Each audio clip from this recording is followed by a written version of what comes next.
میں نے یہ تشویق کا معنی کہاں سے لایا؟ ہاں، جب یہ کار خیر ہوتا ہے، کار خیر کے اندر اجر ہے، ثواب ہے، ٹھیک ہے، اور آخرت میں درجات کی بلندی ہے،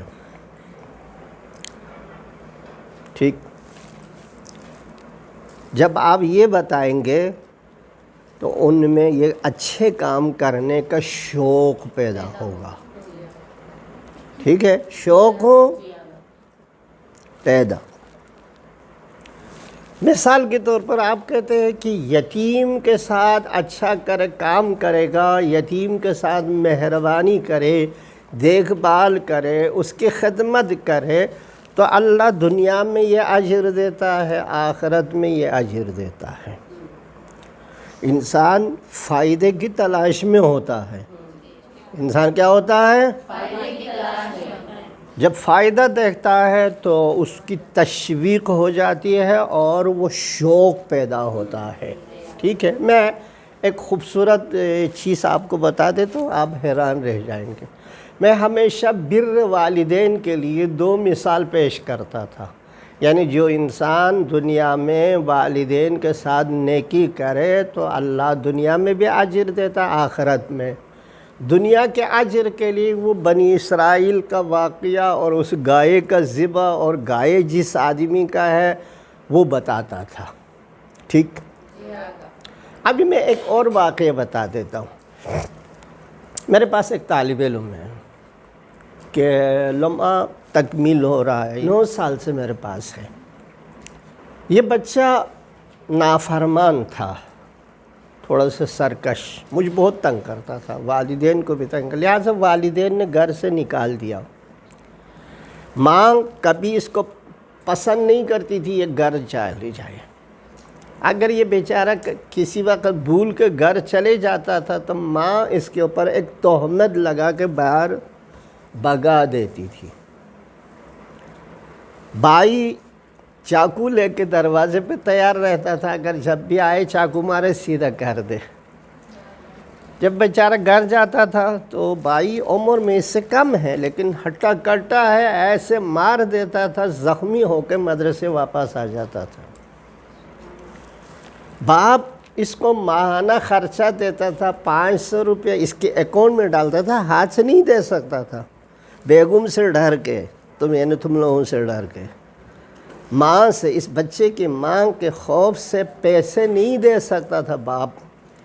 500 روپے اس کے اکاؤنٹ میں ڈالتا تھا، یہ 750 روپیہ۔ یہ ایک اور سید ہے، استاد ہے، وہ اپنے 7 سال سے اس کو اپنے گھر میں رکھ کے پال رہے تھے، ٹھیک۔ بہت برا مسئلہ ہے نا، والدین کے لیے بھی برا ہے اور اس بچے کے لیے بھی بہت برا ہے۔ میں ترستا تھا جب یہ بچہ طالب علم میرے سامنے ہوتا تھا تو میرا آنسو نہیں تھمتا تھا، دل دکھتا تھا، بیچارہ بیچارہ بیچارہ۔ ابھی اس کا باپ بھی خوش ہے، میں بھی خوش ہوں، اللہ بھی خوش ہے، ماں بھی سیدھی ہو گئی، وہ بھائی بھی سیدھا ہو گیا۔ باپ کو کورونا ہوا، ڈاکٹر نے کہا کل جائے گا، پرسوں جائے گا، کل جائے گا۔ ہم سب نے دعا کی، ہم نے تہ دل سے دعا کی، اس لیے میں نے خصوصی طور پر دعا کی اللہ اس کو زندگی دے۔ یہ ہسپتال میں جب باپ ایڈمٹ ہوا تو اس کا ماں تو نہیں بیٹھ سکتی تھی، یعنی خاتون نہیں بیٹھ سکتی، وہ بیچاری بیمار ہے، اور چھوٹا لڑکا جو لاڈلا تھا والدین کا، اس نے کہا میں تمہارا نوکر تھا، تم مرو یا جیو، میں کیا تعلق ہے، توجہ دے، میں کہیں اور لے جا رہا ہوں۔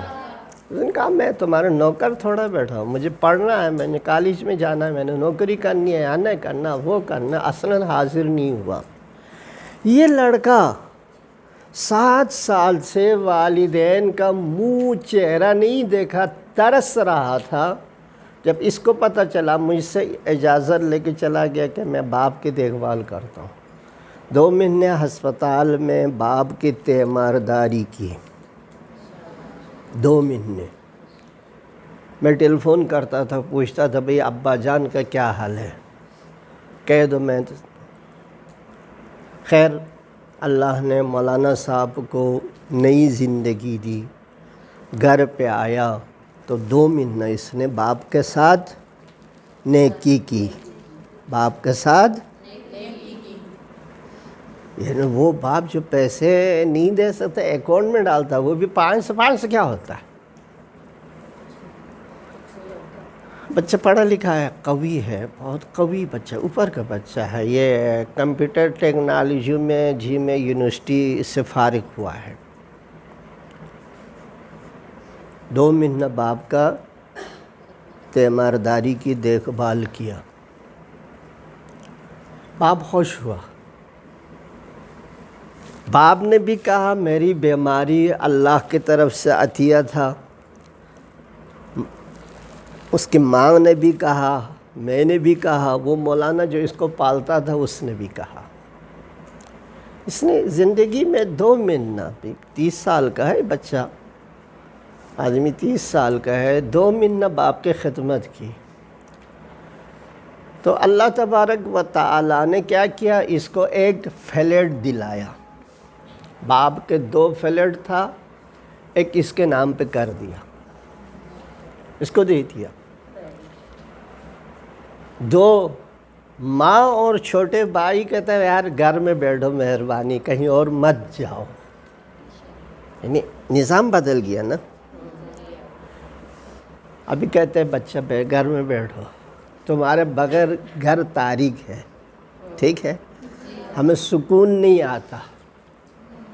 وہ بھائی چاقو لے کے اس کو مارتا تھا، زخمی ہو کے آتا تھا، ابھی کہتا ہے میرا بھائی ہے، گھر میں بیٹھاتا ہے۔ اللہ نے باپ سے اس کو ایک فلیٹ دلایا، باپ نے اس کو 7 یا 8 لاکھ کا گاڑی خرید کے دی، گھر دی، والدین کے محبت اور گھر میں عزت ہے۔ یہ امر بمعروف ہے، امر بمعروف اس کو کہتے ہیں یدعون الی الخیر۔